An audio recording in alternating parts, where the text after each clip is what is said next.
C'est la puissance de Dieu qui transforme l'impossibilité en possibilité. Amen. Dis à ton voisin, la puissance de Dieu transforme l'impossibilité en possibilité. La puissance de Dieu transforme l'impossibilité en possibilité. Acte chapitre 4.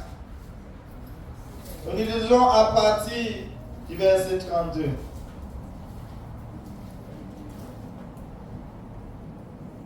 Non, il faut prendre à partir du verset 23 plutôt. 23. Une fois relâchés, Pierre et Jean allèrent trouver les gens et rencontrèrent. Il est dans le micro, s'il te plaît.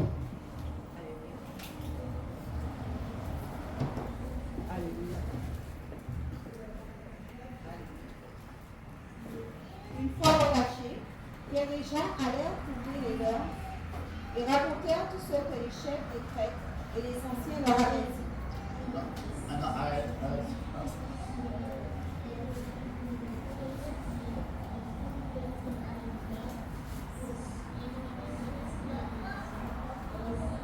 Une fois relâchés, Pierre et Jean allèrent trouver les leurs et racontèrent tout ce que les chefs des prêtres et les anciens leur avaient dit. Après les avoir écoutés, ils s'adressèrent tous ensemble à Dieu en disant: Maître, tu es le Dieu qui a créé le ciel, la terre, la mer et tout ce qui s'y trouve. C'est toi qui as dit par le Saint-Esprit, par la bouche de notre Père, ton serviteur David, pourquoi cette agitation parmi les nations et ces préoccupations dépourvues de sens parmi les peuples? Les rois de la terre se sont soulevés et les chefs se sont ligués ensemble contre le Seigneur et contre celui qui a désigné par onction. Il est bien vrai qu'Hérode et Ponce Pilate se sont ligués dans cette ville, avec les nations et les peuples d'Israël, contre ton saint serviteur Jésus, que tu as consacré par onction. Ils ont accompli tout ce que ta main et ta volonté avaient décidé d'avance. Et maintenant, Seigneur, sois attentif à leurs menaces et donne à tes serviteurs d'annoncer ta parole avec une pleine assurance. Déploie ta puissance pour qu'il se produise des guérisons, des signes miraculeux et des prodiges par le nom de ton saint serviteur Jésus. Quand ils eurent prié, l'endroit où ils étaient rassemblés trembla. Ils furent tous remplis du Saint-Esprit et ils annonçaient la parole de Dieu avec assurance. Verset 32. La foule de ceux qui avaient cru n'était qu'un cœur et qu'une âme. Personne ne disait que ses biens lui appartenaient en propre, mais ils mettaient tout en commun. Avec beaucoup de puissance, les apôtres rendaient témoignage de la résurrection du Seigneur Jésus, et une grande grâce reposait sur eux tous. Amen. Amen. La puissance de Dieu transforme l'impossibilité en possibilité. La puissance de Dieu. Et nous sommes des mendiants de la puissance de Dieu. Nous sommes dépendants de la puissance de Dieu. Parce que nous vivons des situations opiniâtres. Nous vivons des situations têtues. Nous vivons des situations pas évidentes. Et nous sommes tellement dépendants de la puissance de Dieu. Dis à ton voisin, mais Dieu est toujours au rendez-vous. Et Dieu sera toujours au rendez-vous. Amen. Dieu est toujours au rendez-vous et Dieu sera toujours au rendez-vous. Merci Seigneur. La Bible nous dit qu'après qu'ils soient relâchés, ils sont allés vers les leurs. On avait ainsi arrêté Pierre et Jean. On les avait fait fouetter par le sang de Dieu. Et on les interdisait de pouvoir prêcher au nom de Jésus. Il y avait une grande persécution à ce moment-là. Et il semblait comme l'évangile était stoppé. Comme s'il ne devrait plus avoir une continuité. Il y avait de l'intimidation. Amen. Il y avait de l'intimidation. Il y avait des choses qui montraient physiquement qu'il n'y avait plus d'espérance.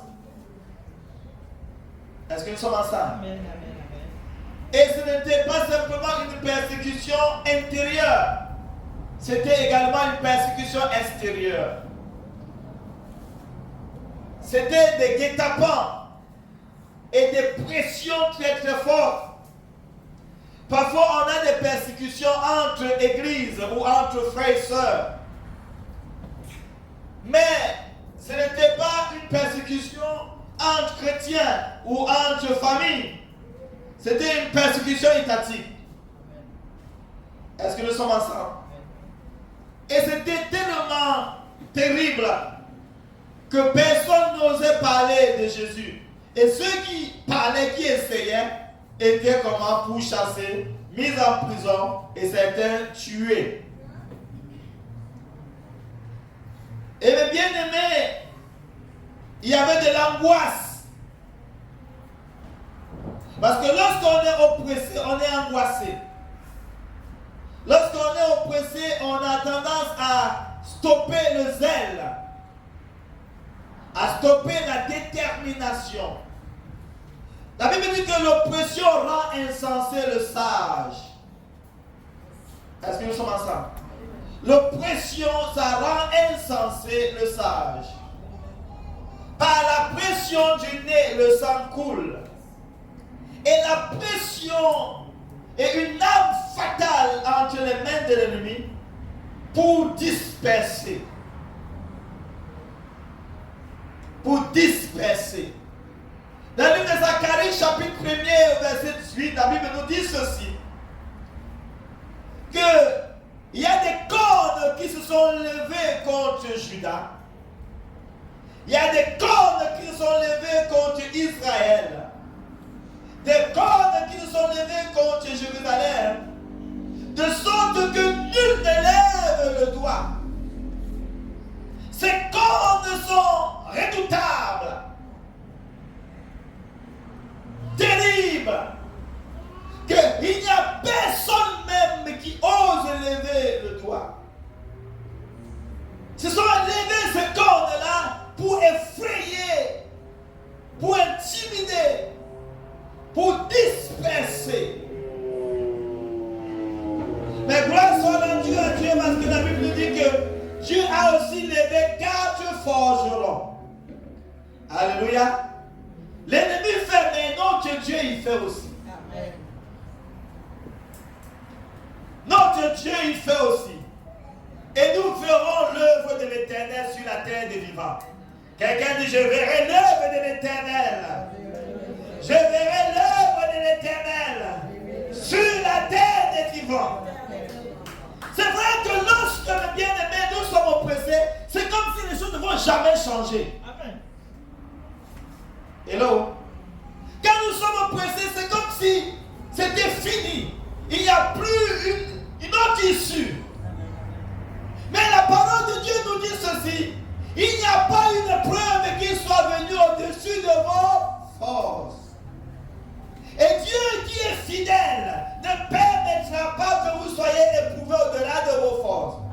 Et dans l'épreuve, il vous donnera toujours une voie de sortie. Quelqu'un dit merci Seigneur.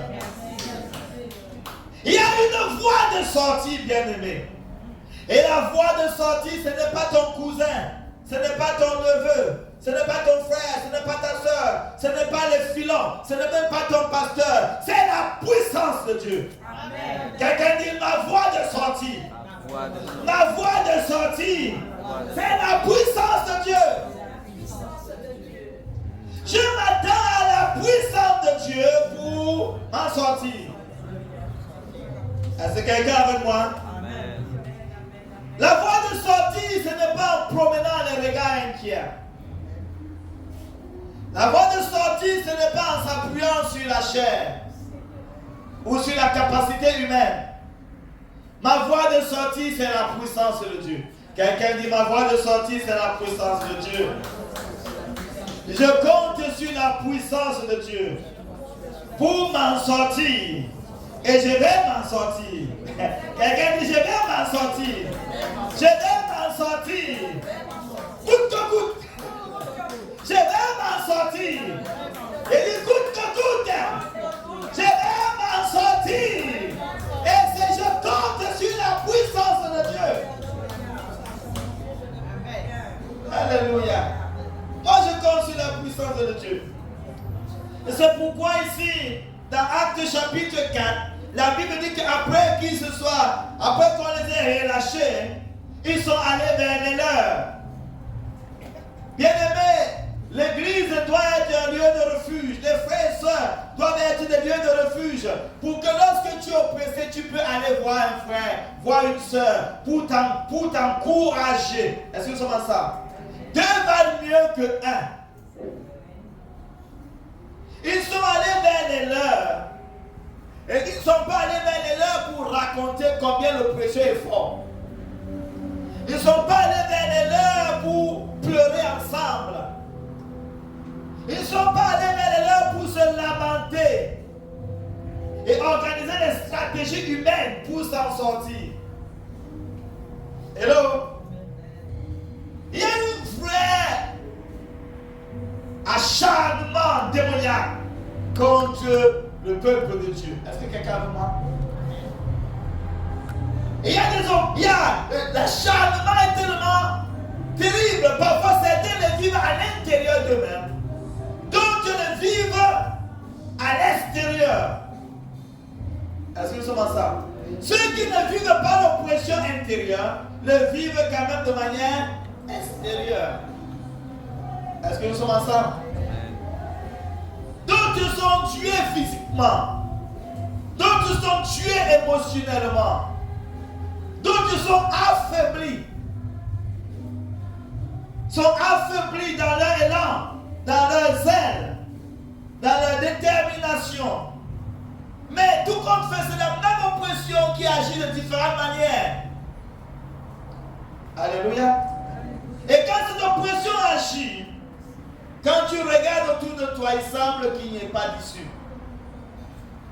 Mais la Bible nous dit que ces frères-là sont allés vers les leurs. Quand ils sont allés vers les leurs, se sont rassemblés. Et ils ont élevé à Dieu la voix. Quelqu'un dit la voix. Ils n'ont pas élevé les voix, ils ont élevé la voix. Ils ont trouvé un point commun, un point d'ancrage, un point commun. Le point commun ici, c'est qu'ils avaient un ennemi commun. Qui était l'ennemi de diable qui agissait dans la vie des hommes. Hello? Mais parfois, c'est comme si la souffrance rassemble les gens. Les problèmes parfois rassemblent les gens de la même niveau de problème. Parfois, quand il y a un tsunami, il y a de l'entraide directement. Il y a de l'entraide. Lorsqu'il y a un tremblement de terre, il y a de l'entraide. Lorsqu'il y a des catastrophes naturelles, subitement, les cœurs viennent ensemble.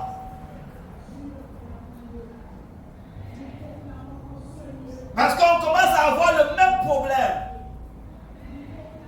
Et les différences qu'on avait disparaissent. Hello? Parce qu'on se trouve dans les mêmes situations. Et parfois, ce sont ces choses, ces situations, ces oppressions-là qui rendent plus fort l'Église. Si le diable connaissait, il ne mettait pas Jésus-Christ sur la croix. Parce que lorsqu'il a été sur la croix, c'était sa défaite totale. Est-ce que nous sommes ensemble? Depuis que Jésus-Christ allait à la croix, le diable a été vaincu pour toujours. Pour toujours. Donc ça veut dire quelque part, la persécution grandir avec le Seigneur. Hello. La persécution, la pression, c'est une bonne manière pour découvrir Dieu et découvrir la puissance de Dieu. Amen. Ça dépend maintenant de comment nous percevons la chose. Ce n'est pas ce qui t'arrive qui est le problème, mais c'est ta réaction à ce qui t'arrive. Hello. Comment tu réagis en fonction de ce qui t'arrive? Ce qui t'arrive peut être une bonne chose, comme ça peut être une mauvaise chose, en fonction de la manière dont tu réagis. Alléluia. Donc, cette pression-là, pour les apôtres, ne les a pas rendus amers. Mais ça les a poussés à la prière. Ça les a poussés à la dépendance à Dieu. Parce que quand on parle de prière, on parle de la dépendance à Dieu. On parle de la soumission à Dieu. On parle de l'obéissance à Dieu. On parle de l'engagement avec Dieu. Alléluia. Donc mes bien-aimés, moi je crois que la manière dont l'Église est attaquée ne devrait pas rendre les chrétiens amers. Ça devrait être un moyen pour dire cette fois-ci, on va encore découvrir la puissance de Dieu. Alléluia. Cette fois-ci, je verrai encore la gloire de Dieu. Alléluia. Cette fois-ci, je verrai encore l'œuvre de l'Éternel se manifester. Alléluia. Alléluia. Alléluia. Et pendant que nous sommes oppressés, nous sommes plus forts. Parce que nous orientons notre vie vers le Seigneur et non vers le diable pour trouver des solutions palliatives. Est-ce que nous sommes ensemble? Lorsqu'ils ont élevé à Dieu la voix, alléluia, ils ont prié et ils ont reconnu quelque chose ici. Il dit pourquoi ces vaines pensées parmi le peuple? Parmi le peuple, pourquoi ces vaines pensées? Les points de la terre se sont ligués, sont soulevés pour faire tout ce que ta main et ton conseil avaient prévu d'avance. Alléluia. La main de l'Éternel et le conseil de Dieu avaient tout prévu d'avance. Rien n'étonne Dieu. Est-ce que calme-moi? Il n'y a pas quelque chose qui est sorti du planning du Seigneur qui va dire, ah, je suis surpris de ce que ces gens-là font. Dieu n'est pas surpris de la manœuvre de l'ennemi. Est-ce que nous sommes ensemble? Papa n'est pas surpris lorsque les rois de la terre se liguent, lorsqu'ils organisent des stratagèmes, lorsqu'ils infiltrent, lorsqu'ils organisent et planifient la destruction, l'intimidation, la peur, par toute voie, par tout moyen. Bien-aimé, ça n'intimide pas Dieu, ça n'échappe pas le contrôle de Dieu, parce que Dieu avait déjà prévu tout cela. Alléluia. Et Dieu avait déjà prévu une voie de sortie. Et la Bible nous dit ceci. Maintenant, Seigneur, étends tes mains, et qu'il se fasse des miracles et des prodiges et des signes. Alléluia. Qu'il se fasse des guérisons, des miracles et des prodiges par le nom de ton Saint-Fils Jésus. Étends tes mains, qu'il se fasse des miracles. Alléluia. Donc bien aimé, pendant que nous vivons la pression, nous devons retourner à la dépendance totale à notre Dieu. Parce que en courant par notre capacité humaine, on se fatigue. En essayant de faire par nous-mêmes, on se crée d'autres problèmes. On doit avoir recours à la puissance de Dieu. Est-ce que nous sommes ensemble? Recours à la puissance de Dieu. Vous voyez, les hommes sont éternellement insatisfaits. L'homme est éternellement insatisfait. Ça veut dire que quand tu chercheras à dissuader l'autre, il va exiger encore d'autres choses. Lorsque tu chercheras à convaincre l'autre, il va chercher encore d'autres moyens les plus solides. que ça va te fatiguer, ça va t'épuiser. Mais quand tu as recours à la puissance de Dieu, c'est la puissance de Dieu qui transforme l'impossibilité en possibilité. Alléluia. Quelqu'un dit j'ai recours à la puissance de Dieu. Je m'attends à l'œuvre de Dieu. Je m'attends à la puissance de Dieu. Et mes bien-aimés, la persécution ne s'est pas arrêtée. Mais ils ont reçu quelque chose qui les a donné à vaincre la persécution. La Bible dit que la puissance de Dieu, le Saint-Esprit les a remplis. Et quand ils ont été remplis, ils sont allés prêcher la parole avec assurance. Est-ce que la persécution s'est arrêtée? Non.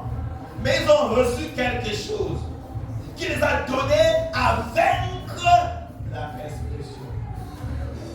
Est-ce que c'est vraiment ça? La méchanceté de l'homme ne va pas s'arrêter. Mais nous allons recevoir quelque chose qui nous donnera la force sur la méchanceté humaine. Est-ce que c'est vraiment ça? Il dit, les œuvres que l'ennemi fait, ça ne va pas forcément s'arrêter.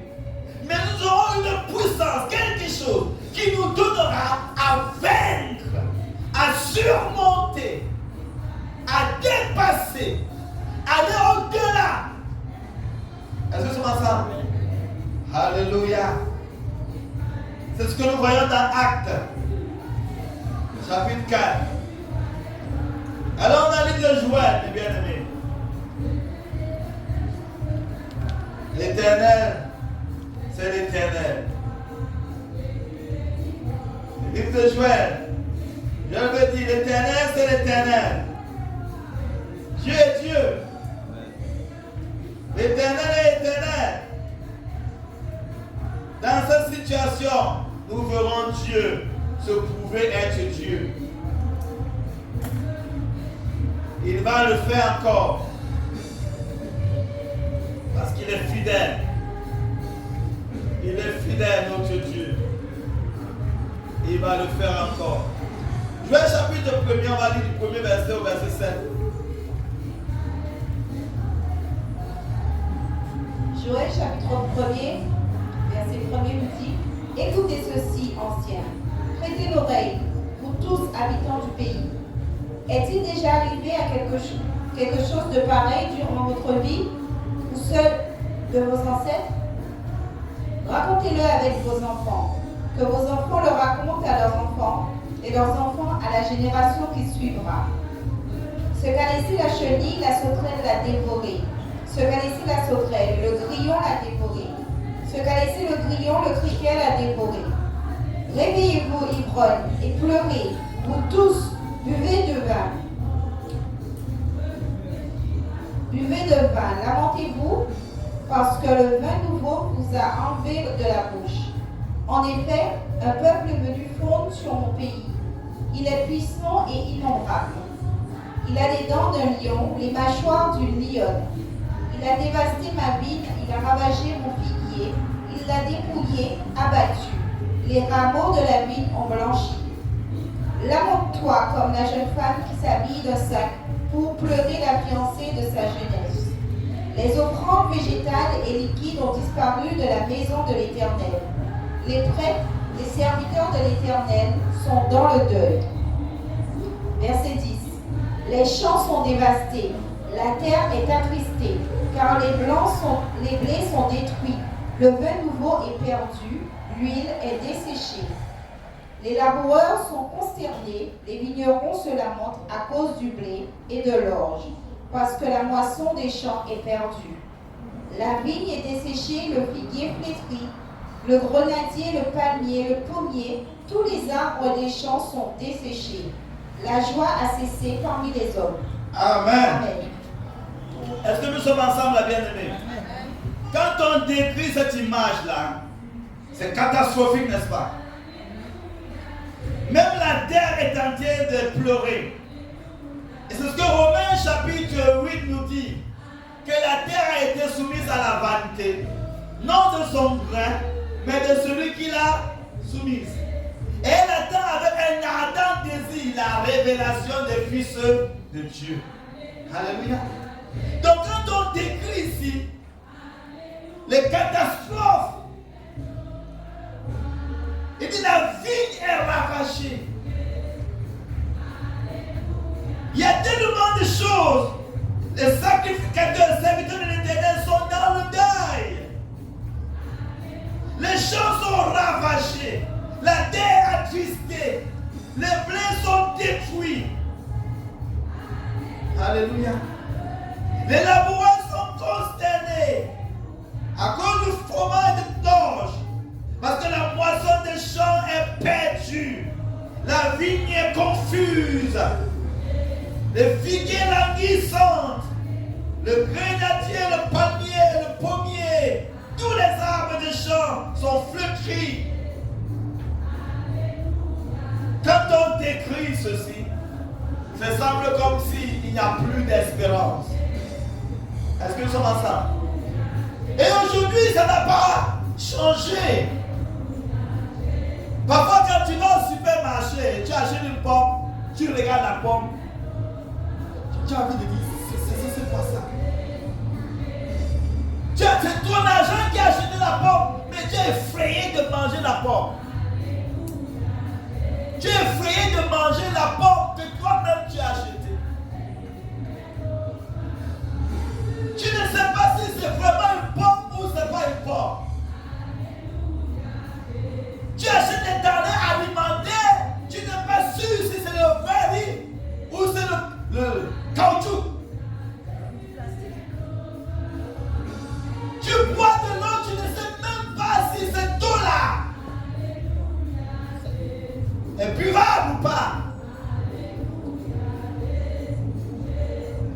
Nous voyons l'atmosphère est polluée.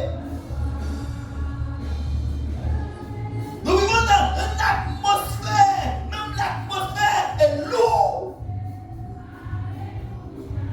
Le vent. Tu respires, quelques minutes après tu commences à tousser. Les épidémies. Est-ce que nous sommes ensemble, bien-aimés? On ne voit pas une sécurité alimentaire.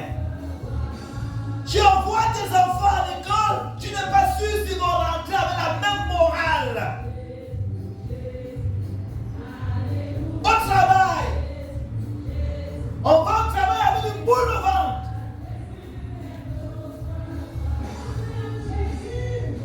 Dans l'église,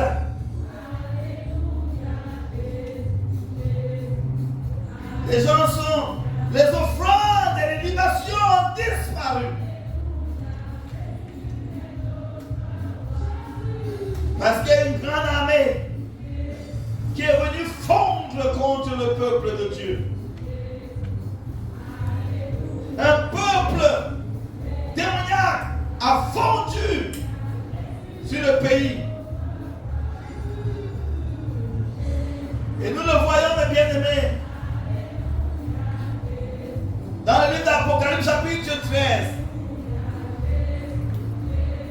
On va revenir dans Joël.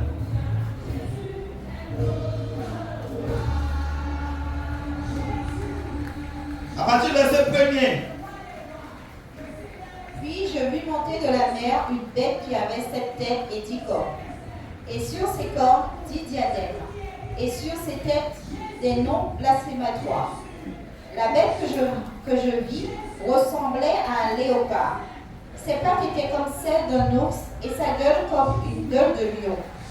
Le dragon lui donna sa puissance, son trône et une grande autorité. L'une de ses têtes était comme blessée à mort, mais sa blessure mortelle fut guérie. Remplie d'admiration, la terre entière suivit alors la bête. On adora le dragon parce qu'il avait donné l'autorité à la bête. On adora aussi la bête en disant: qui est semblable à la bête et qui peut combattre contre elle?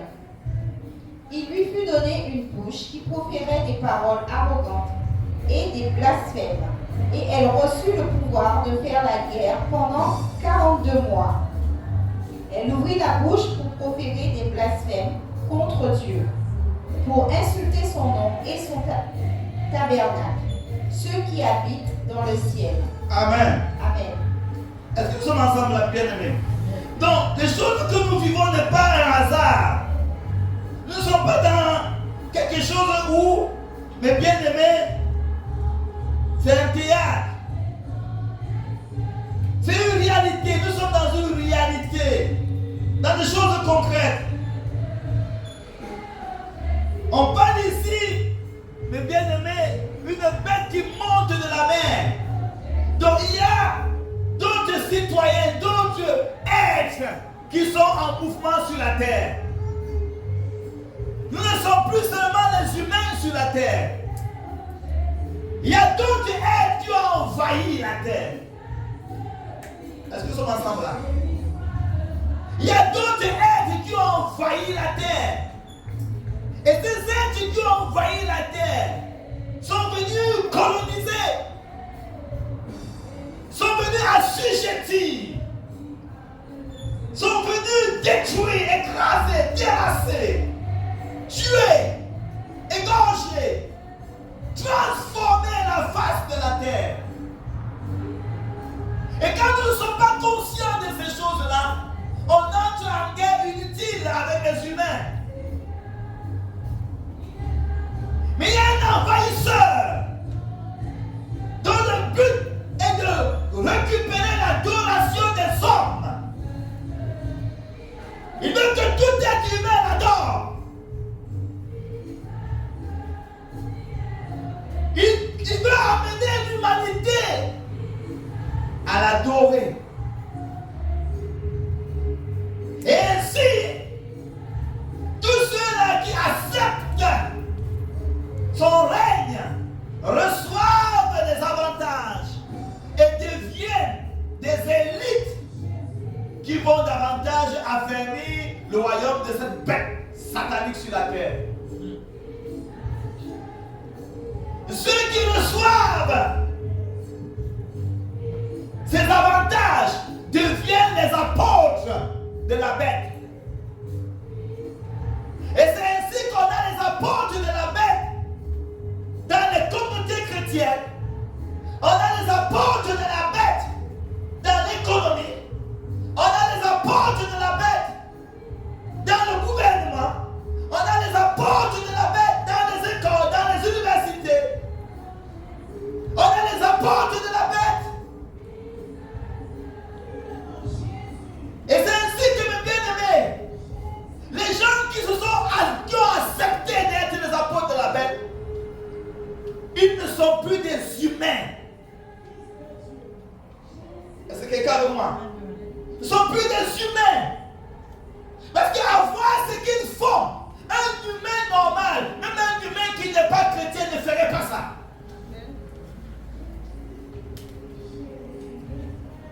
Les hommes qui ont accepté d'être des apôtres de la bête sont incarnés par l'esprit de la bête. Et quand ils fonctionnent, ce n'est plus eux qui fonctionnent, c'est l'esprit de la bête qui fonctionne au travers d'eux. Et c'est ainsi que, mes bien-aimés, on rencontre des comportements bizarres, même dans l'église. On rencontre des comportements bizarres dans les écoles, dans les universités, dans le gouvernement, dans l'État. Les comportements bizarres dans les entreprises. Hello?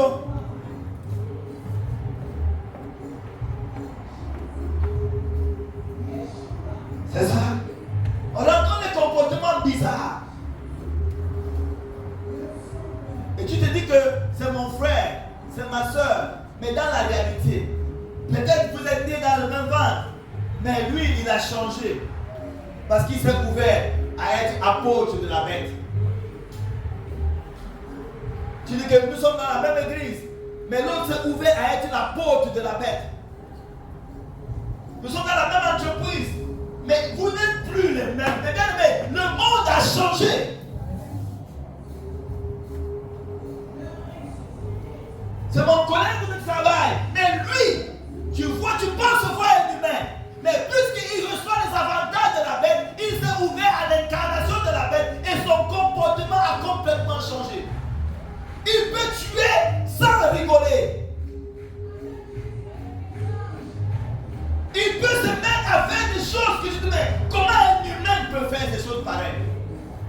Mais ce n'est plus un humain comme toi. Il est incarné. Il est incarné. Et davantage, les gens vont souffrir. Parce qu'ici, on dit que lorsque la bête donne l'autorité, le dragon donne l'autorité à la bête, les gens sont dans l'admiration. Il fait des choses pour créer de l'admiration. Ils élèvent des personnes, les donnent à être des stars, à être des milliardaires, à faire des choses qui étonnent et qui frappent le regard. Et quand les gens voient des choses qui frappent le regard, ils sont attirés, ils sont admirés. Et ils adorent eux aussi la bête pour recevoir les mêmes avantages. Et ça crée la convoitise. Donc on a d'une part ceux qui sont tentés de faire des choses qui attirent le regard, qui créent la convoitise, qui poussent à désirer. D'une autre part, on a ceux qui sont oppressés, écrasés, terrassés. On te dit soit tu reçois nos avantages, soit tu seras terrassé comme tel. Hello? Soit tu reçois notre avantage, sinon tu seras méprisé comme un tel. Regarde, donc on oppresse une catégorie de personnes comme pour leur mot, comme pour montrer à d'autres personnes, soit vous vous pliez, soit vous serez comme ça. Hello?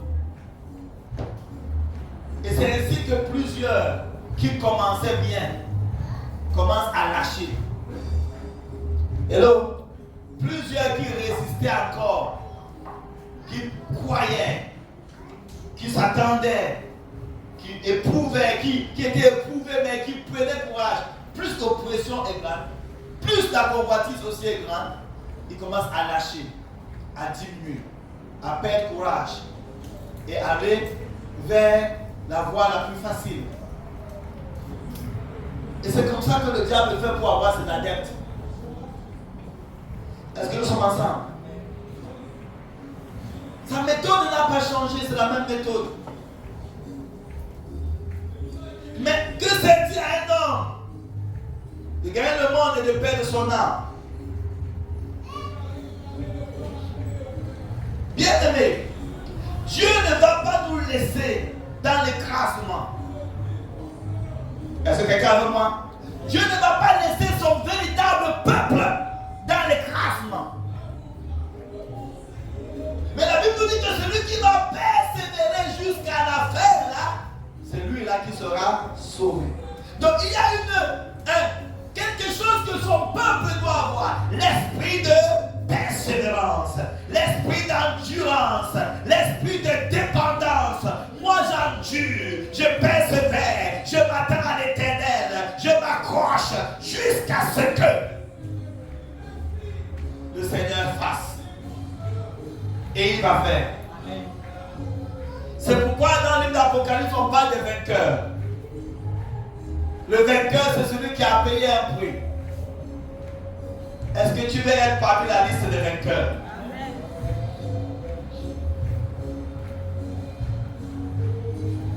Est-ce que tu veux être parmi la liste des vainqueurs? Je m'attends à l'Éternel. Donc nous voyons ici cette stratégie. On avait déjà parlé de Dieu, on va aller rapidement. On dit ici, la première chose que l'ennemi fait, c'est de détruire. Le verset 4 nous dit quoi?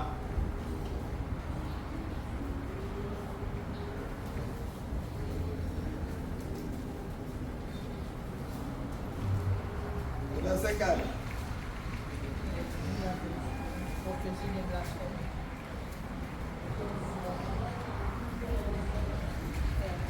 Joël chapitre 1er verset 4. Joël chapitre 1er verset 4 dit: ce qu'a laissé la chenille, la sauterelle l'a dévoré. Ce qu'a laissé la sauterelle, le grillon l'a dévoré. Ce qu'a laissé quoi? Ce qu'a laissé la sauterelle, le grillon l'a dévoré. Ce qu'a laissé la chenille ou le gazin La sauterelle a dévoré. Dans l'âme, la chenille ou le gazon détruit quoi? Attaque le fruit. Attaque le fruit. Dans l'envahisseur là, la bête qui sort de la mer, la bête qui sort de la terre, ces envahisseurs là, parce que quand on lit Apocalypse, il y a la bête qui sort de la mer, n'est-ce pas? Il y a la bête qui sort de la terre, n'est-ce pas? Apocalypse chapitre 9 nous parle également de la bête qui sort des abîmes. Tous ces esprits-là, ils ont des missions bien déterminées. La mission de la chenille ou du gazon, c'est de détruire le fruit. Et quand on parle du fruit, on parlera du fruit dans le foyer. Le fruit dans le foyer, ce sont les enfants. Amen. Donc il va s'attaquer aux enfants. Donc vous voyez ici l'acharnement démoniaque contre les enfants. À tous les niveaux. Au niveau de l'éducation, il y a un acharnement terrible contre les enfants. Pour mettre dans la tête des enfants ce qu'il ne faut pas. Un enfant, c'est un enfant. Hello? Un enfant, c'est un enfant. Mais vérifions encore ce qui est enseigné, ce qui est donné à l'éducation des enfants aujourd'hui. C'est nous qui pensons que l'ennemi s'amuse. Il ne s'amuse pas. Il ne s'amuse pas, mes bien-aimés. Pour changer un peuple, on commence par les enfants. Ils se projettent longtemps auparavant. Nous pensons que, mes bien-aimés, changer les choses, c'est maintenant. Parfois, il faut payer le prix dans une génération pour que la prochaine génération puisse changer. Et l'ennemi, c'est comme ça qu'il fait. Il prépare la génération à venir. En commençant à investir ce qu'il ne faut pas investir dans l'éducation des enfants. Parce que sachant que ce qu'il va mettre dans la tête des enfants, c'est ce que les enfants vont produire.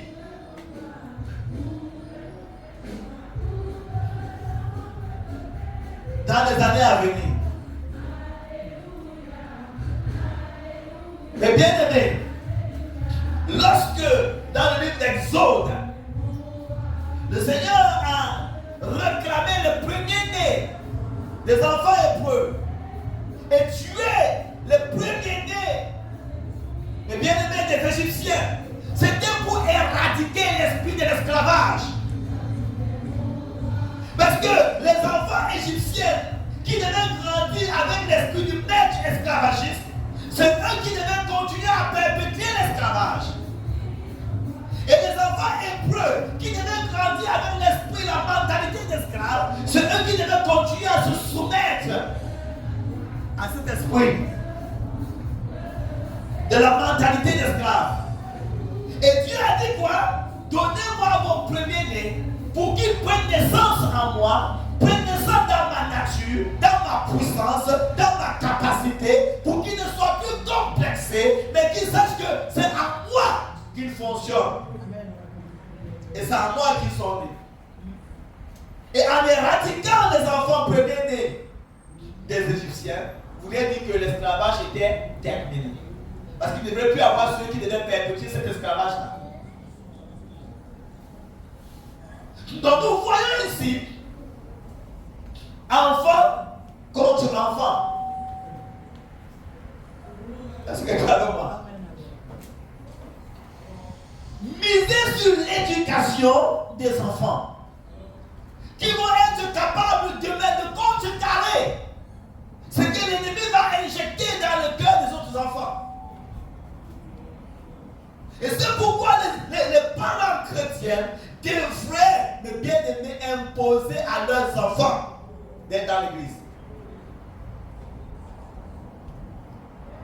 Est-ce que quelqu'un veut moi? Quand on fait du laisser-aller, qu'il ne faut pas corriger les enfants, qu'il ne faut pas imposer certaines choses aux enfants, mais bien on laisse nos enfants au pouvoir de l'autre. La Bible dit, élève les enfants dans les voies qu'ils doivent suivre. Quand ils seront grands, ils ne s'en échapperont pas. Ils ne vont pas s'en détourner. Donc, mes bien-aimés, il doit y avoir des personnes qui sont conscientes de cela et investissent du temps et tout ce qu'il faut dans l'éducation des enfants. Dans l'éducation chrétienne des enfants. Est-ce que nous sommes ensemble? Amen. Le gazon attaque aussi le fruit. Et on a dit que le fruit aussi, dans le lieu de service, c'est le salaire. Donc il va attaquer le salaire pour que tu dépenses toute ton énergie pour le salaire. Et tu n'aies plus d'énergie pour autre chose. Quand les enfants d'Israël devaient sortir de l'Égypte, qu'est-ce que le pharaon a fait? Il les a mis sur les travaux durs. C'est eux qui devraient construire des pyramides, construire des choses. On a dit on ne vous donne plus la paille. Allez ramasser la paille vous-même et produire la même quantité de briques. Donc ils ont souffert, il fallait qu'ils investissent tellement de temps pour avoir la paix de la journée. Ils devaient faire des briques. Faire des briques et être épuisés. Et c'est pourquoi aujourd'hui, pour le salaire, les gens travaillent tellement, travaillent comme des moutons. Ils courent à gauche, courent à droite. Et à la fin, ils ont des salaires qui les donnent suffisant. Uniquement la capacité de manger. Des salaires de consommation. Même quand on a mis déjà l'argent sur ta main, on t'a montré ce qu'il faut payer avec.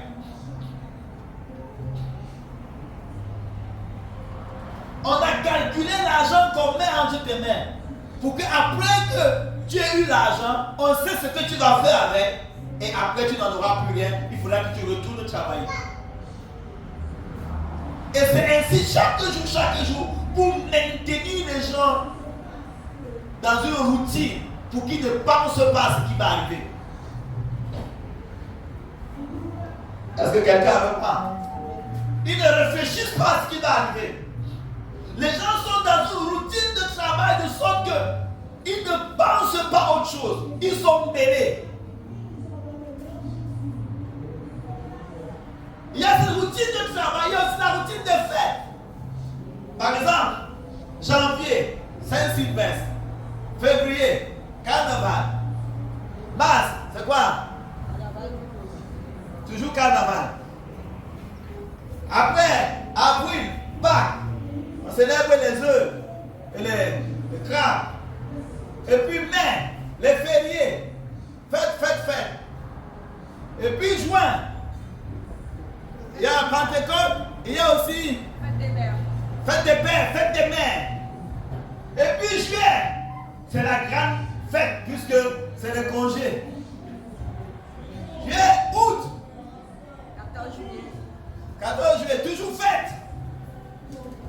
Et donc, on entraîne les gens dans une routine de fête comme ça pour créer de l'amusement, pour que les choses sérieuses ne soient pas réfléchies. La même chose au niveau du travail. Pour maintenir les gens dans une direction qui n'ont pas réfléchi à autre chose.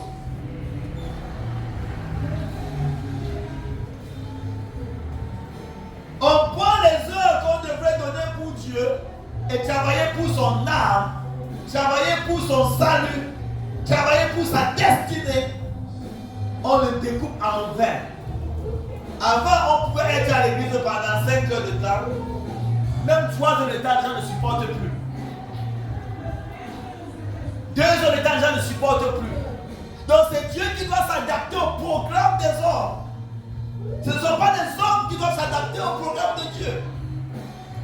Le Seigneur avait même dit le sabbat. Donc au moins une journée devait être pour Dieu. Mais même quand on dit le sabbat ce n'est pas samedi, c'est dimanche. Alors même dimanche. Mais même le dimanche, on devrait le mettre toute la journée. Mais il y a des églises qui sont 1 heure de temps, c'est trop. 1 heure de temps, c'est trop. Parce que le capitalisme a rempli les pensées, rempli les cœurs, de sorte que d'autres personnes ne trouvent même plus de raison de venir à l'église. Ils écoutent l'église sur iPhone, sur Zoom, sur YouTube, Facebook, TikTok. Moi j'ai déjà écouté mon message le matin, il a en se brossant, machin, il a mis TikTok, et puis ça a fait son message, et puis continue la vie. Donc il n'y a plus de rassemblement. Écoutez, même au ciel, il y a un temps de rassemblement d'adoration. Parce que quand les enfants Adam et Ève n'avaient pas encore péché, Dieu venait à un moment de la journée pour qu'il y ait un rassemblement. L'église n'existe pas seulement à cause du péché. Même quand il n'y avait pas de péché, il y avait des rassemblements d'adoration. Est-ce que carrément? Dieu est partout, mais il y a un temps de rassemblement où il dit mon peuple doit se rassembler maintenant pour que je les parle, pour m'adorer, etc., etc. Et ça doit être respecté.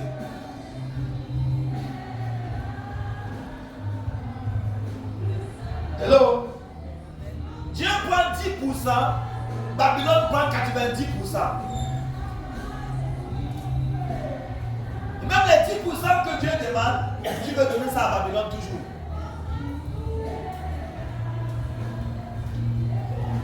Donc, pendant le gazin, après le gazin, c'est quoi?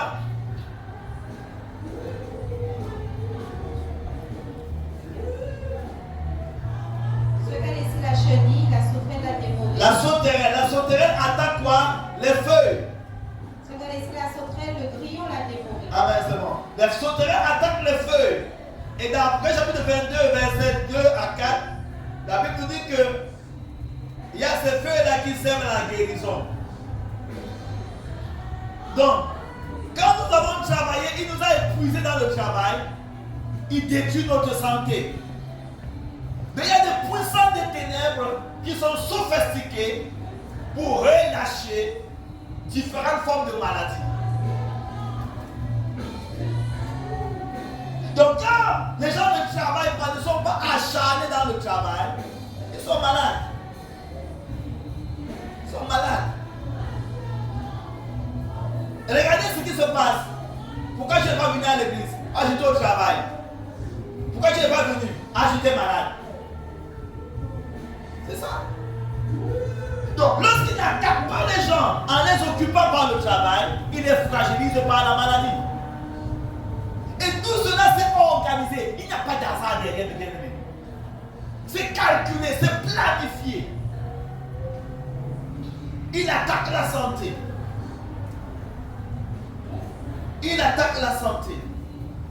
Il y a des puissants, des esprits qui sont relâchés pour créer toute espèce de maladie. Et bien aimé, pour s'en sortir, ce n'est pas naturopathie, ce n'est pas la science médicale, ce n'est pas tout ça, c'est la puissance de Dieu. Mais bien aimé, pour s'en sortir, même les médecins qui sont les grandes personnes qui donnent des bons conseils, etc., à la fin de la fin, ils ont besoin de la puissance de Dieu. Et là, c'est que nous négligeons. Et la seule chose qui peut nous délivrer, nous négligeons la relation avec Dieu. Oh, on n'a pas de victoire sans la relation avec Dieu. Nous négligeons les rassemblements de saints, mais on n'a pas la victoire différemment.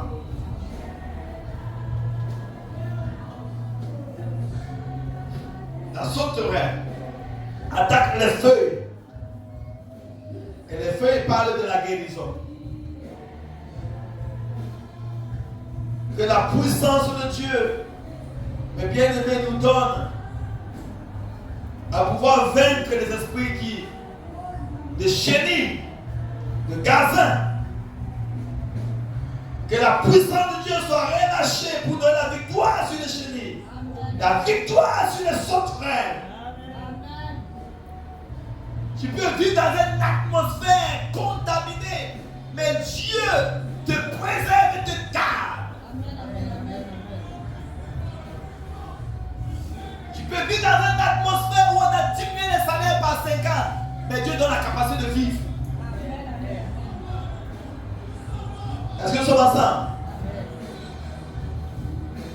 dit, mais comment tu t'en sors? Tu as 1200 € comme tout le monde. Mais tes 1200 € sont quadruplés par l'Éternel. Parce que tu lui es agréable. Il est capable de te donner une voiture dont le pneu ne s'use pas. C'est quelqu'un avec moi? Ah ouais, mais bien aimé, tu ne crois pas ça. Et vous assure, c'est la puissance de Dieu qui va nous faire nous en sortir, mes bien-aimés. La manière dont la pression est forte là, on a besoin de la puissance de Dieu. On va diminuer ton salaire, mais on ne voit pas. On veut te déprimer, mais on te voit toujours dans la joie. Alléluia. Ton salaire a été dépouillé, détruit, mais Dieu te garde. Alléluia.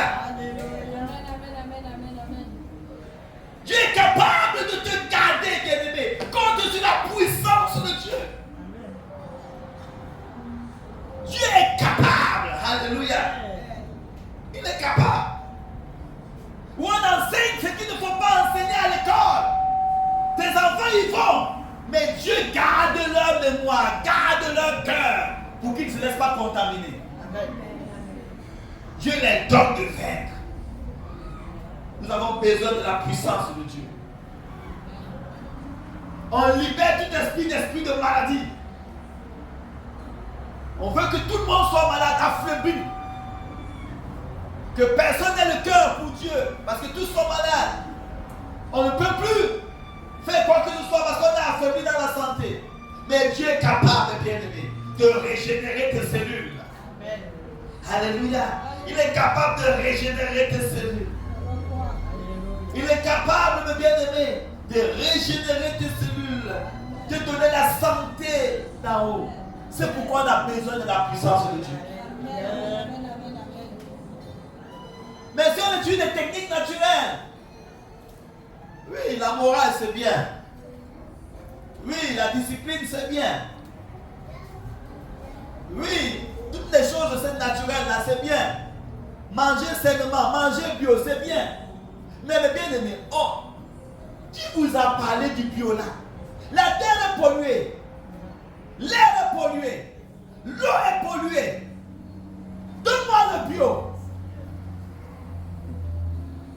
Donne-moi un bio. Un bio 100%, donne-moi le bio. Pour trouver le bio, peut-être il faut aller en Amazonie. Où il n'y a pas de téléphone portable. Il n'y a pas d'ongle. Hello? Mais regardez-moi ce qu'on cultive avec une industrialisation terrible. On nous parle de bio. Et même quand tu aurais mangé bio, tu vas respirer bio. Hello? Lorsque tu auras fini de manger bio, est-ce que tu vas respirer bio? Tu manges peut-être bio, mais les pâtes dentifrice que tu utilises pour te brosser, est-ce que c'est bio? Ce que tu utilises pour mettre sur tes cheveux, est-ce que c'est bio? La lotion que tu utilises sur toi, est-ce que c'est bio? Donc, bien aimé, tu penses échapper à manger en nourriture bio. Les vêtements que tu portes, est-ce que c'est bio? La seule voie échappatoire, c'est la puissance de Dieu. Quelqu'un dit la puissance de Dieu. La puissance de Dieu. On a besoin de la puissance de Dieu, bien aimé. Que quelque chose qui est mis en place, Dieu te donne la victoire. Dieu donne la victoire. C'est quoi l'apôtre Paul a dit? Manger tout ce qui se vend sur le marché. Sans motif de conscience. Car tout est purifié, sanctifié par la parole et la prière. Hello? Même s'il y a des cloches déconnées, il y a la puissance de Dieu. Il y a la puissance de Dieu. Et c'est pourquoi, mes bien-aimés, on doit être des mendiants de la puissance de Dieu. Dépendants de la puissance de Dieu. Seigneur, c'est toi seul qui peux nous donner la victoire. Toi seul, devant les cordes qui se lèvent, tu es le seul qui peut nous donner la victoire. Devant les esprits qui sortent de la terre, qui sortent de la mer, toi seul peux nous donner la victoire. Devant les hommes qui deviennent les apôtres de la tête, toi seul peux nous donner la victoire. Parce qu'on ne connaît même plus qui est qui. Tu penses que c'est ton frère, mais il a déjà pris la marque. Tu penses que c'est ta soeur, mais elle a déjà pris la marque. Tu penses que c'est ton patron, mais il a déjà pris la marque. Et quand tu as pris la marque de la bête, tu es devenu l'incarnation de la bête. L'incarnation de la bête. Et mes bien-aimés, ça devient très très facile de prendre la marque. Quand tu as peur de la souffrance, tu deviens un candidat de la bête. Hello? Est-ce que quelqu'un est avec moi? Si tu as peur de souffrir, tu vas devenir un candidat de la bête. Si tu ne veux plus persévérer, tu veux seulement les choses de Marcoé, vite fait, bien fait, maintenant, tu seras un candidat de la bête. C'est pourquoi, mes bien-aimés, il faut que tu prennes l'engagement de persévérer coûte que coûte, d'être déterminé, de t'accrocher. Si tu veux la vie facile, tu seras un candidat de la bête.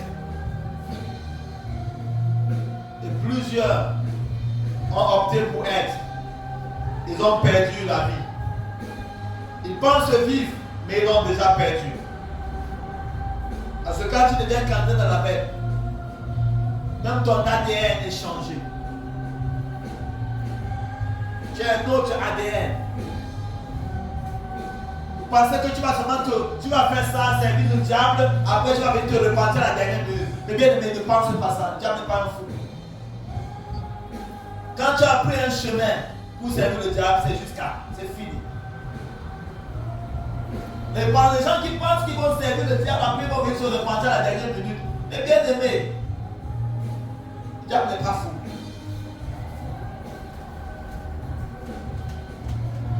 Il n'est pas fou. C'est pourquoi il faut tenir tête jusqu'à ce que le Seigneur manifeste sa bonté. Amen. C'est qu'a laissé la sauterelle, le gélec. Le gélec combat le tronc. C'est un insecte qui combat le tronc. On a dit le gazelle ou la chenille combat les feuilles. Le fruit plutôt. La sauterelle combat les feuilles. Le gélec combat le tronc de l'arbre ou le corps. Le corps. Et ça, c'est un esprit démoniaque. Ces esprits-là, ils travaillent, chacun a une mission particulière. Il y a ces esprits-là qui sont envoyés pour déstabiliser le corps. Ils sont là pour déstabiliser les familles, déstabiliser les foyers, détruire complètement le socle de la société. Par des choses qui n'ont pas de sens. Mais bien aimé, jugez-vous vous-même. Quand on commence à parler de l'homosexualité, si tout le monde était homosexuel, les enfants seront comment? Il y aura des enfants? Bien aimé. Donc, quel est l'esprit qui est derrière?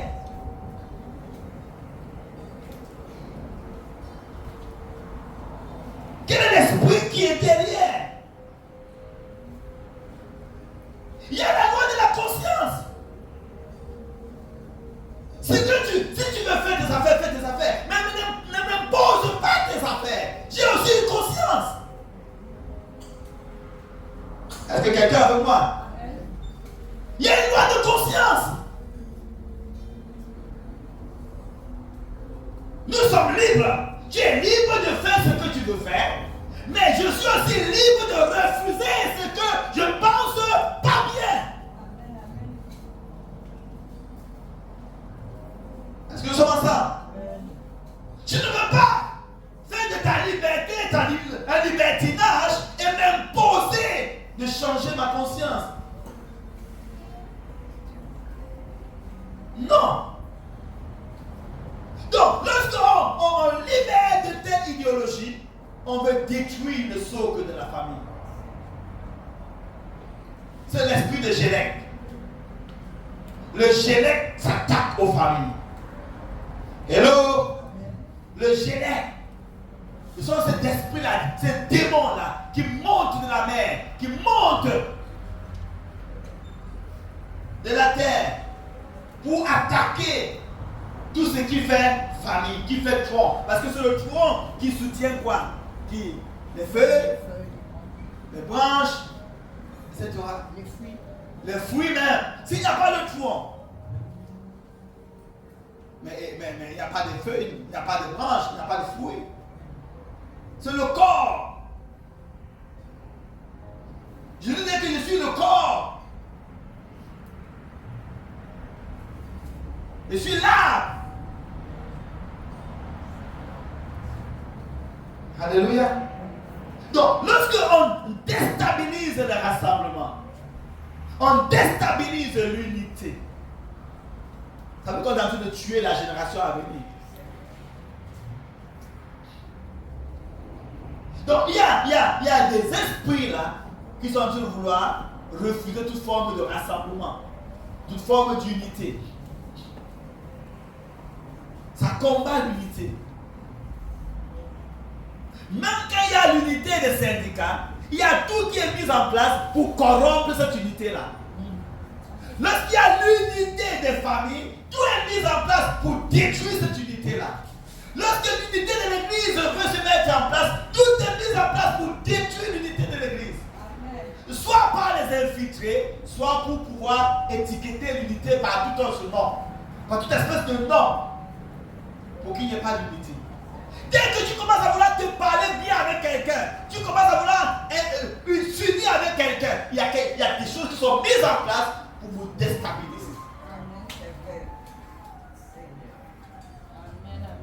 Le Gélec. Le Gélec. Combien de maisons sont en indivision? Parce que les familles ne s'entendent pas. Il laisse sa maison ruinée, détruite. L'esprit de Gélec. Le Gélec est en mouvement. Nous sommes à l'église. L'esprit de Gélec. On s'assoit ensemble sur des chaises, mais on ne communique pas. Le Gélec. Tu viens à l'église, on dit que nous tous sommes des frères. Tous frères et sœurs. On chante, on adore le même Dieu. L'autre c'est un Haïtien, l'autre c'est un Martiniquais, Guadeloupéen. Il dit maintenant, l'Haïtien dit je vais me marier avec un Guadeloupéen. Hé! Me marier avec toi. Va avec ton voodoo. Donc on le reconnaît seulement quand il chante, on le reconnaît pas s'il veut se marier, s'engager avec toi. L'autre est africain. Ah, tu parles bien, hein? Tu chantes bien, tu prêches bien. Mais si on veut faire quelque chose, ah non, pas avec les Africains. Le Gélec, c'est un démon qui combat l'unité. Hello? Ça combat l'unité. Et à cause de ça, les industriels profitent. Parce qu'on ne supporte plus vivre dans une même maison ensemble. Dès que quelqu'un a 18 ans, directement il va chercher sa maison. Il y a une petite fille là qui m'a appelé pour la location. Elle me dit, moi j'ai 18 ans, j'ai mon petit bébé. Est-ce que il peut venir louer? Je te dis, mais bon, est-ce que tu n'as pas de parents? Il dit oui, mais pourquoi tu veux venir trouver une chambre pour louer? Et non, je veux ma liberté. J'ai raccroché le téléphone avec rage. Il veut ta liberté. Donc tu quittes tes parents, tu peux habiter chez tes parents, tu quittes tes parents parce que tu veux ta liberté. Tu ne travailles pas. Tu ne travailles pas. Tout ce que tu comptes, c'est la CAF. Ta liberté pour aller vivre dans ton appartement et multiplier les enfants sans responsabilité. Le Gélec. Le Gélec. Déstabiliser les familles.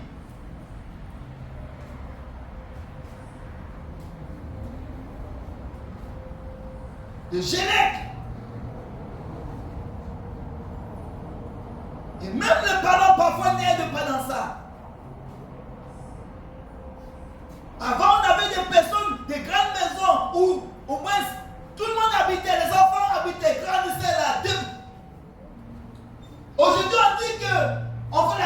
déforestation. Même il n'y a plus de village, il n'y a même plus d'endroit pour l'agriculture. Parce qu'on met des immeubles partout. Parce qu'on dit qu'il y a manque de logement. Il y a manque de logement, pourquoi? Parce que les gens ne veulent plus habiter ensemble.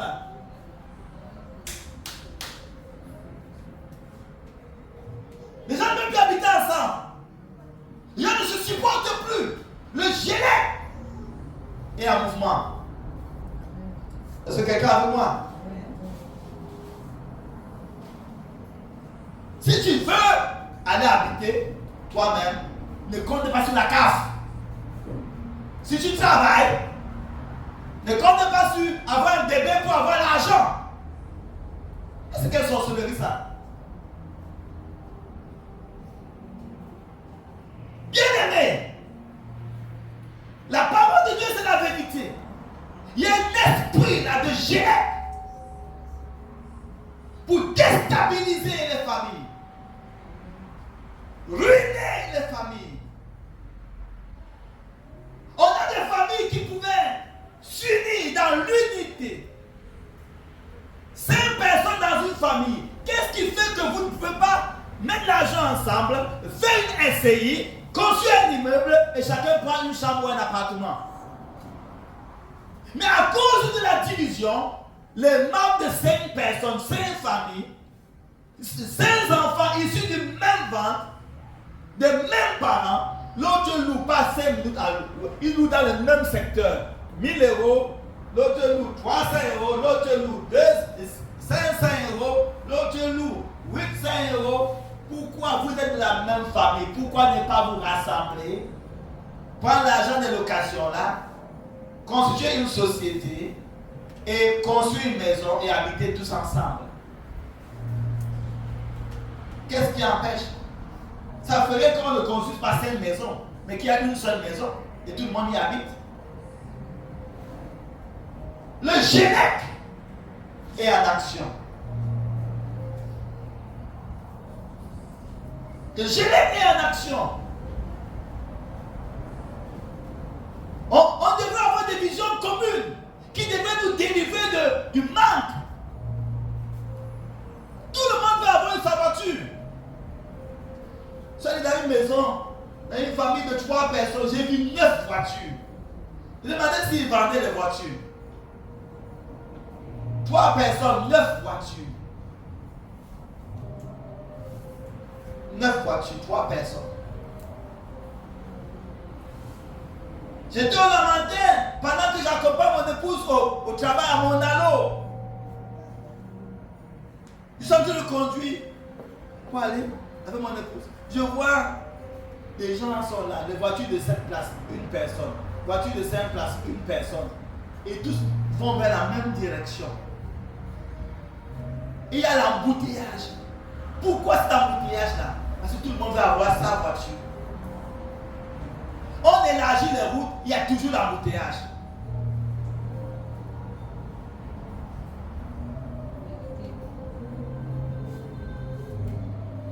Il y a toujours l'embouteillage. Parce que le GELEC est en action.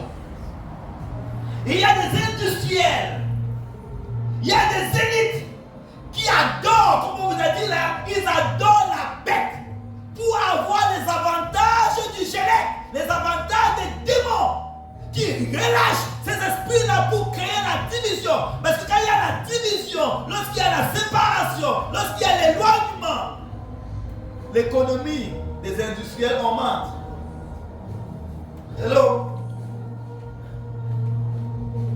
L'économie des industriels augmente. Le diable surfe sur notre division. C'est carrément. Le diable, il profite de notre division pour établir son royaume. Il profite de notre division pour régner.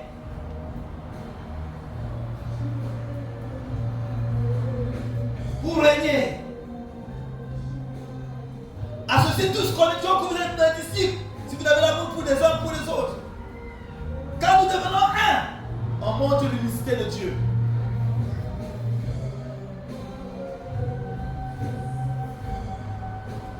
Mais qu'est-ce qui fait qu'on arrive par l'esprit de Gélec. Le Gélec crée des individualismes. Le Gélec crée, ah non, non, non, je ne suis pas rester dans la même maison avec lui, je veux avoir ma propre maison. Non, non, non, je veux prendre ma propre voiture. Le Gélec vient avec ses dérivés. L'orgueil, etc., la fierté.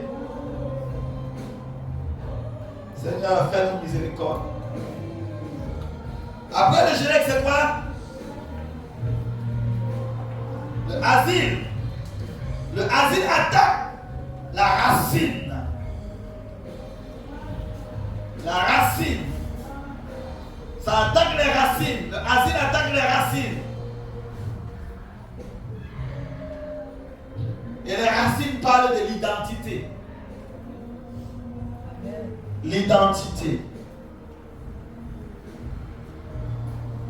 Et nous avons une crise identitaire aujourd'hui. Une vraie crise identitaire.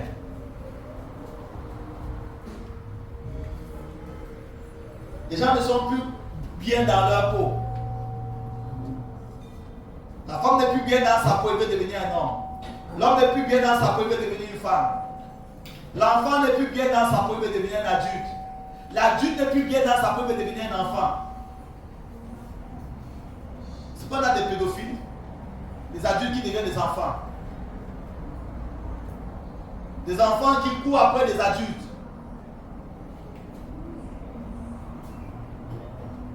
Bien aimé, c'est l'asile qui est derrière ça. Parfois on dit, ah non, c'est moi, je n'aime pas les jeux, je préfère les adultes. Je préfère les personnes âgées. Tu vois un enfant, 15 ans, il est avec un monsieur un papa de 50 ans et plus. Pourquoi? Le asile est en action. Le asile est en action.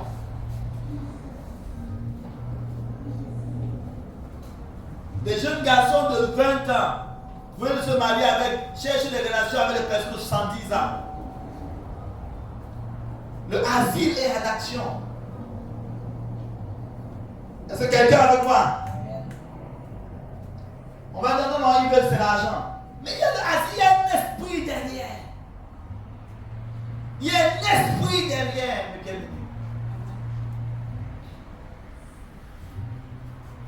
Les gens ne se supportent plus. Il y a un problème d'identité.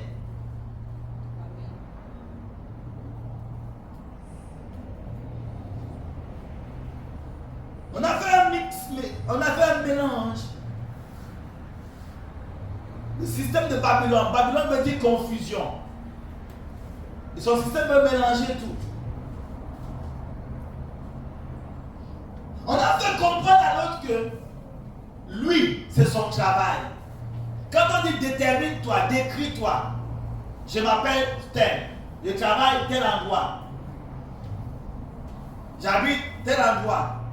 Donc je me décris comme monsieur le directeur, monsieur le pasteur. Donc le jour qu'il n'y a plus pastoral, tu n'existes plus. Donc ton identité, c'est ta profession. Donc si ta profession n'est plus là, ça veut dire que tu n'existes plus. Vous voyez? Donc ça veut dire qu'on a enlevé l'être pour le mettre dans le paraître.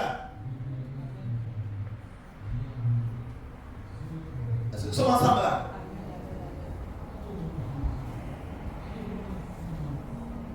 Dans la vérité, qui es-tu?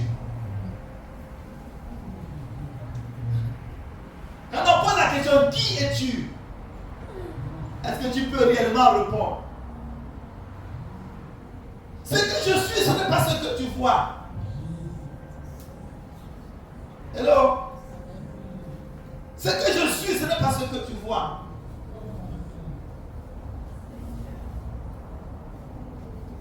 Nous sommes des êtres spirituels qui habitons dans un corps avec une âme. Hello? Nous sommes des êtres spirituels habitant dans un corps avec une âme. Donc, lorsque on t'amène à penser que tu es seulement humain, que tu n'es pas en train de fonctionner dans ton vrai toi. On te déconnecte de ta source qui est spirituelle. Et on te connaît seulement aux choses naturelles. Ça veut dire que tu n'es pas loin qu'un animal, vivant par les instincts. Mais nous ne sommes pas des animaux. Nous sommes des êtres créés à l'image, à la ressemblance de Dieu. Amen. Nous sommes esprits. Donc, notre alimentation, c'est l'esprit. Si dans notre vrai être, nous ne sommes pas alimentés, nous ne sommes pas construits, on va avoir un corps élégant, mais un esprit chétif.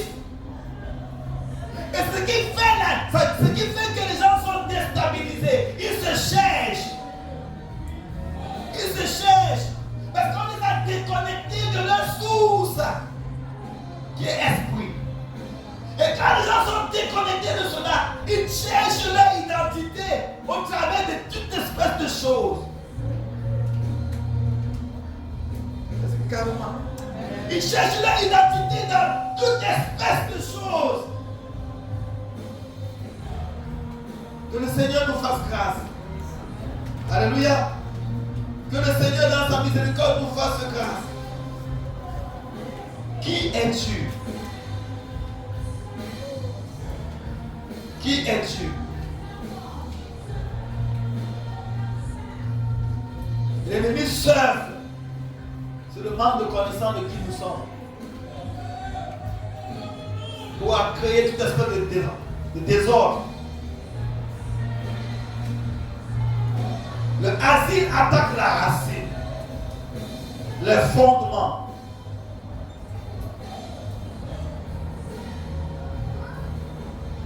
Et le Seigneur, dans sa miséricorde, veut restaurer. Joël chapitre 2.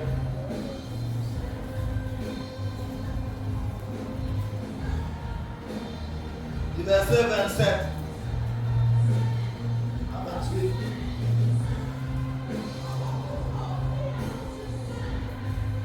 Verset 25. Je vous remplacerai les années pour dévorer la sauterelle. La sauterelle, on dit que la sauterelle attaque quoi? Le grillon. Attends un peu. Je vous remplacerai les années qu'on dévorait quoi? La sauterelle. La sauterelle. Donc, Dieu remplace les années qu'on dévorait la sauterelle. On a dit que la sauterelle attaquait quoi?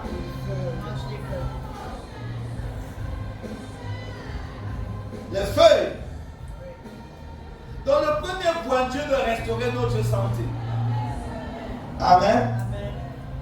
Parce que si tu n'as pas la bonne santé, tu ne peux pas.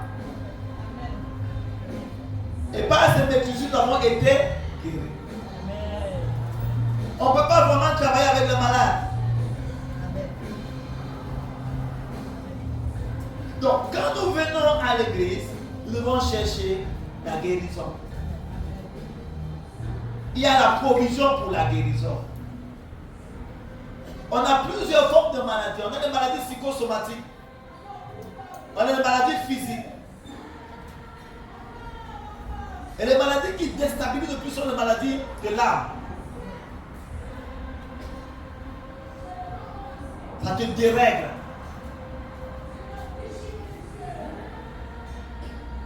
Donc, la provision pour la santé. Donc Dieu veut restaurer premièrement notre santé. Dans le nom de Jésus, que ta santé spirituelle, physique soit restaurée. Amen.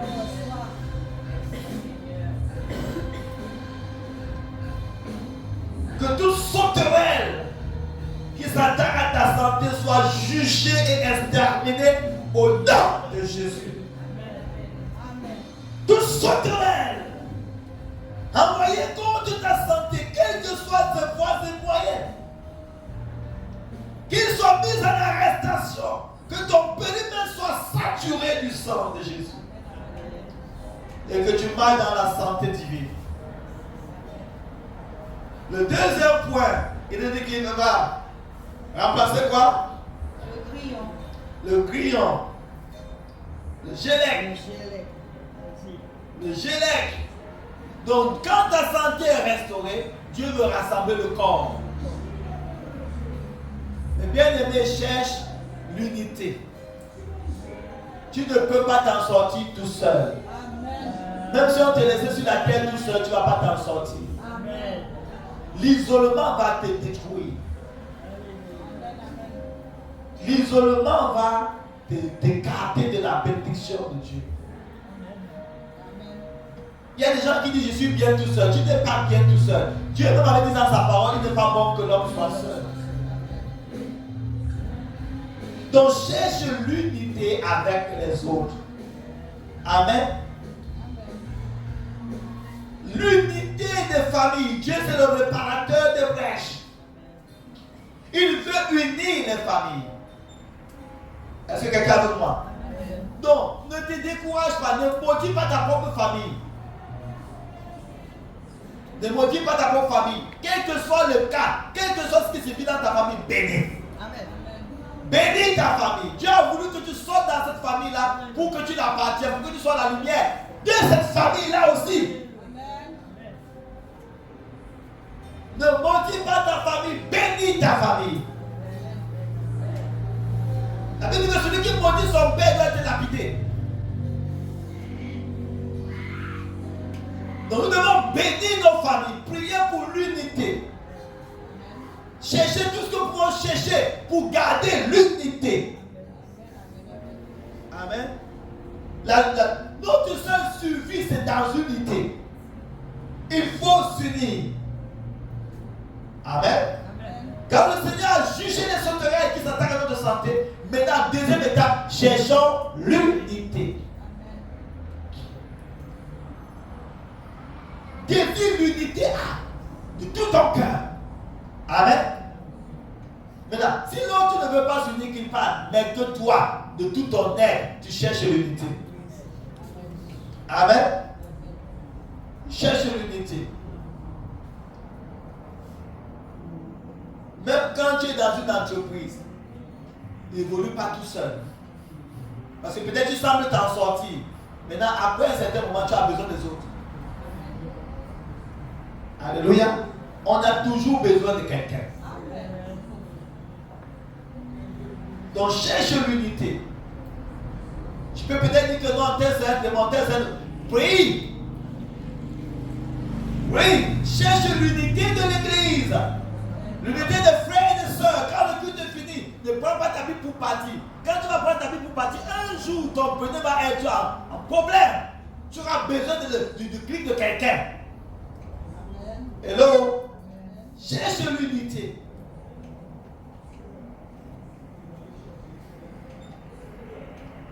Troisième point, c'est quoi? Le asile.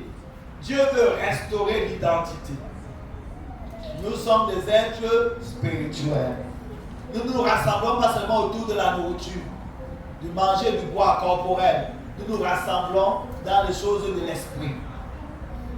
L'unité qui est seulement là pour les agaper, l'unité qui est seulement là autour des choses de la terre, ce n'est pas l'unité de Dieu. On doit s'unir autour des desseins divins. Hello. Pas seulement s'unir pour la fête, s'unir pour les amusements. On doit s'unir pour les desseins divins. Amen. Donc Dieu veut restaurer l'identité. Et le troisième point, c'est quoi? Le criquet et la chenille.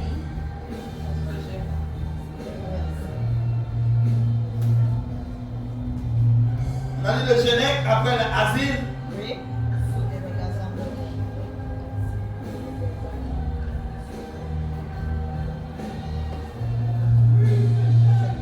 Merci Seigneur.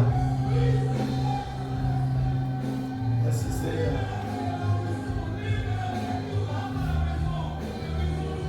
Que le Seigneur restaure notre identité, qui restaure notre santé, qui restaure le corps, l'unité. Amen. Qui restaure l'unité.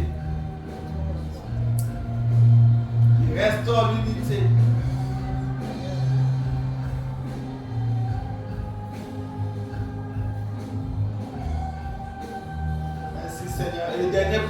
restaure le gazelle.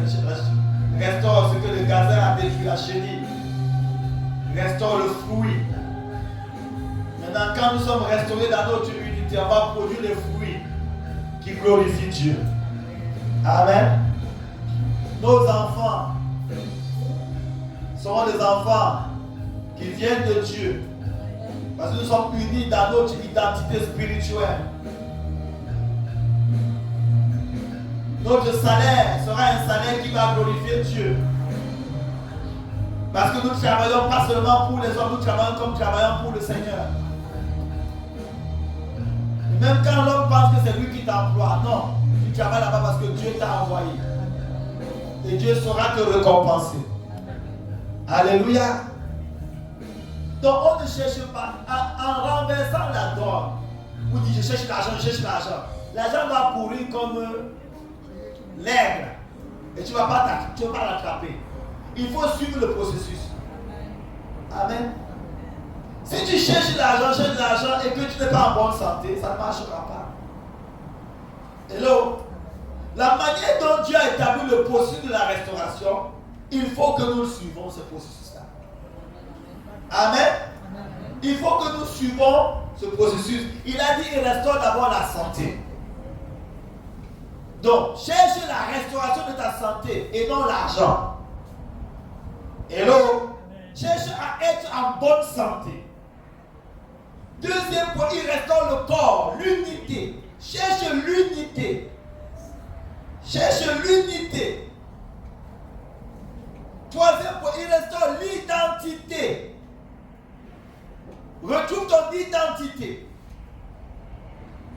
Et le fruit sera meilleur. Amen. Le fruit sera comment? Meilleur.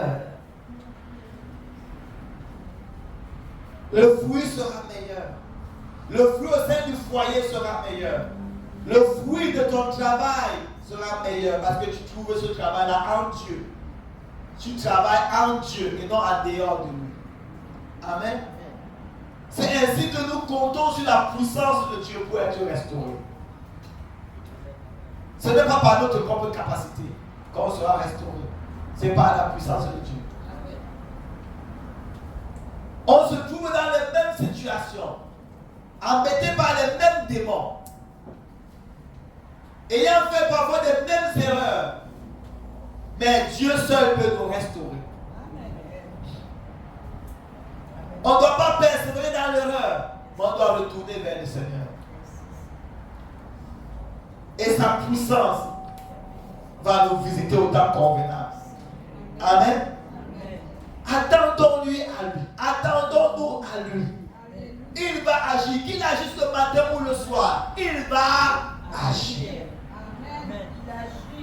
Est-ce que nous sommes ensemble? Nous nous attendons à lui. Nous nous attendons à lui. Commence à bénir le Seigneur. Commence, je m'attends à toi, Seigneur. C'est ta puissance qui transforme l'impossibilité en possibilité. C'est ta puissance qui fait ce travail, Seigneur. Commence à prier. Maintenant, de moi, commence à prier. Alléluia. Je m'attends à toi, Seigneur Jésus. Seigneur, je m'attends à toi. Tu es le seul qui est capable de transformer l'impossibilité de ma vie à la possibilité. De transformer l'impossibilité de l'Église à la possibilité.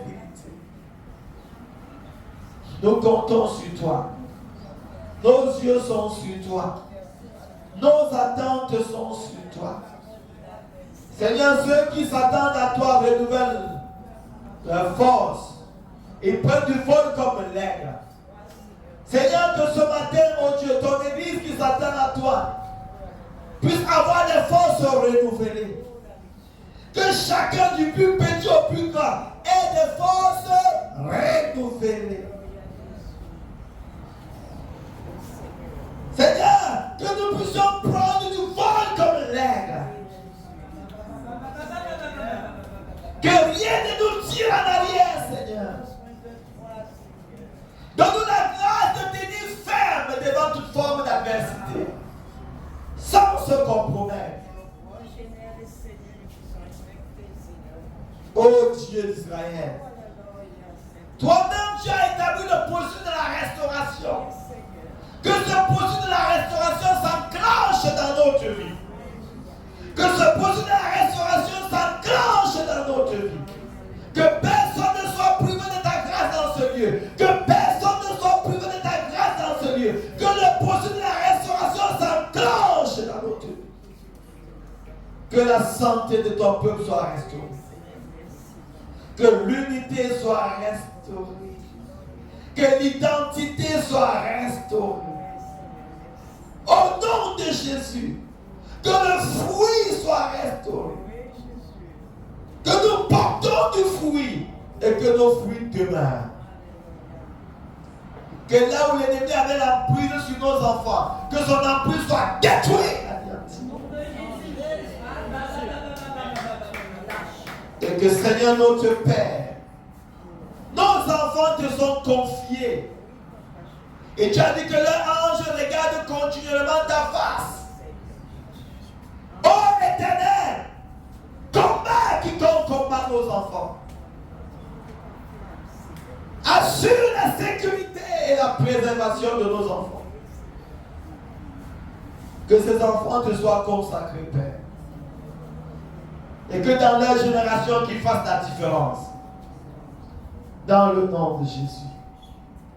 Seigneur éternel, tu es celui qui nous bénit. Et ta bénédiction ne fait sur aucun chagrin. Souviens-toi, éternel, de ton peuple dans ce lieu. Et bénis-nous avec le travail qui va être épanouissant pour nous et non stressant. Bénis-nous avec un travail dont la récompense est toi-même qui va le déterminer. Oui, Seigneur. Que notre travail ne devienne pas, Seigneur, un piège. Mais que ce travail puisse glorifier Dieu. Et que ton œuvre soit manifestée dans la gloire où nous travaillons. Au nom de Jésus-Christ Nazareth. Fais du bien à ton Église. Et qu'il y ait des témoignages pour ta gloire. Merci Père. Au nom de Jésus-Christ Nazareth. Amen. Amen.